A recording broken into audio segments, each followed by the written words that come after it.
you can build a good habit by rewarding yourself for doing small things.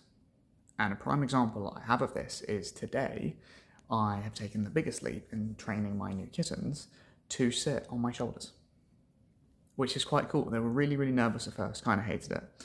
But the trick was just to feed them whilst they were on my shoulders. So I'd physically pick them up, put them there, and then I would have a treat and I'd put it on my shoulder here. And then they were just munching away, and then I'd pick another one up and put it in front of me. And then they come around and they take it straight from my hand. And I bring it a little further around, until they're in a place where they're much more comfortable. And throughout the day, they have built up so much courage, comfort, and ability to just sit there that I pushed it to get them to jump onto my shoulder. So I'm sat on the sofa right now. Sat at the edge of the sofa, about this far away. Started by putting something here, and they'd step across 2 feet here and take a bite. And then I slowly shift away and go again until it was just a bit out of reach. And then eventually had them jumping. And then I switched to my big boy, who was very hungry, and he just went for it.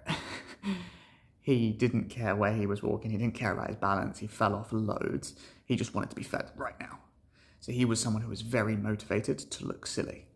And you can use this same principle when learning anything.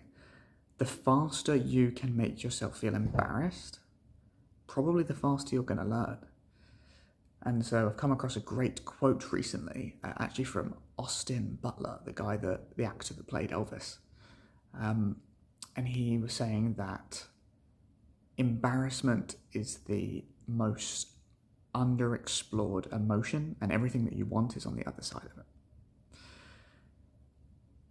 And I think there's no point going out of your way to embarrass yourself just for the sake of it. Well, actually, I do that sometimes, but to get used to being uncomfortable. But I think that what it's saying is if you want something and it's uncomfortable to get there, like, get used to being uncomfortable. It's the way to do it. But you can make it easier. So, like with the cats, they're in an uncomfortable position, but you're giving them something they really, really want to do whilst they're there. So how could you use this for the gym?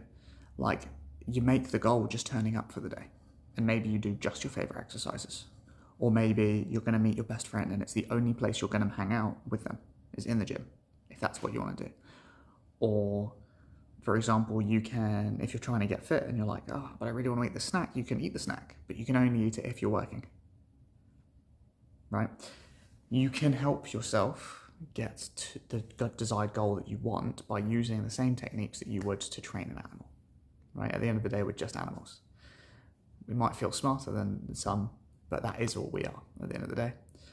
So hopefully you enjoyed the pictures that I shared. And